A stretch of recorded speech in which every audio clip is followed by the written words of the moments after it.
Hey everyone, thank you so much for joining us on this Tuesday afternoon. I'm Wesley Days, coming to you live from the Western Mass News newsroom. We have so much to tell you about today. We're going to give you a few bullet points right now to show you a couple of things that we're going to talk about during our quick stream cast here, including a person dead in Springfield. We'll give you what you need to know. But before we do any of that, let's take a live look outside right now at our Springfield sky cam. You can see that there are quite a few clouds in the sky, and hopefully you have an umbrella handy because we're expecting a few showers and thunderstorms as we head into the afternoon and evening. We're even under a flood watch here in Hampden County, so please be safe out there.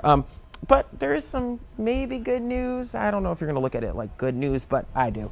We'll still have the heat, though. The temperatures are supposed to reach into the low 80s later on today. Well, as we're talking about flood watches right now, that flood watch comes as raw sewage and wastewater is headed into the Connecticut River, and also marinas in our area continue to clean up from the heavy flooding left by last weekend's rainfall. Crews at Burnell's Marina spent all day yesterday cleaning up widespread damage swept away by heavy flooding. Last week, our Western Mass News camera crews watched as boats were pulled from the water in anticipation of rising water levels. Now the scene shows docks being wiped away and overturned, large debris floating down the river, and now all hands are on deck working to clean up that area.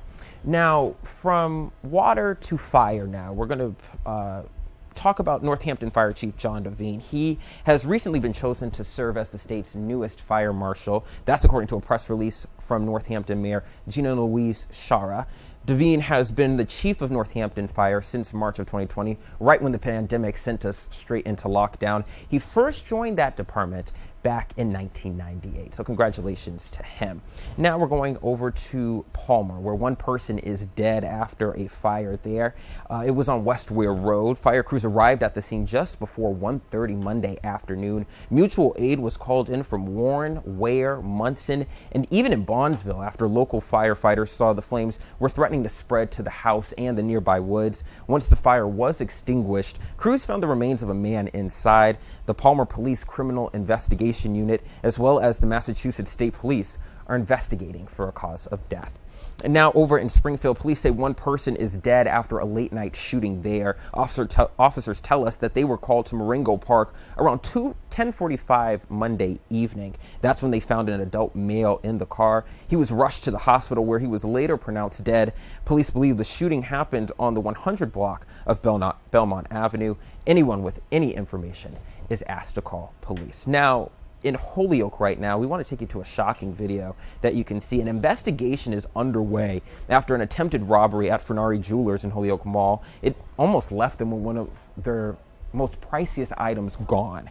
Take a look at the video. We're told that that man right there entered the store and was acting totally friendly Friday afternoon around 4:30. That's when he asked to see a variety of gold chains.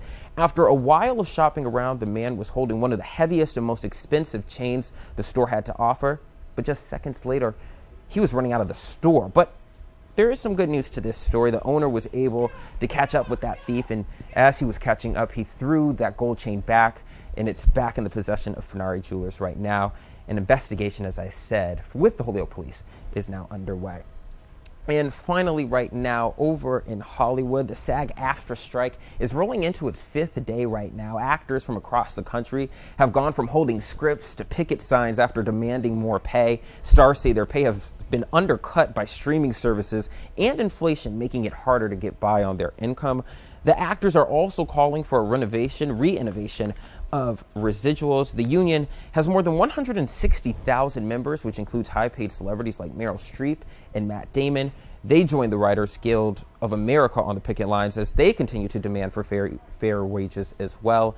According to the U.S. Bureau of Labor Statistics, the average pay for a California actor in 2022, get this, was just under $28 an hour. So, there you go.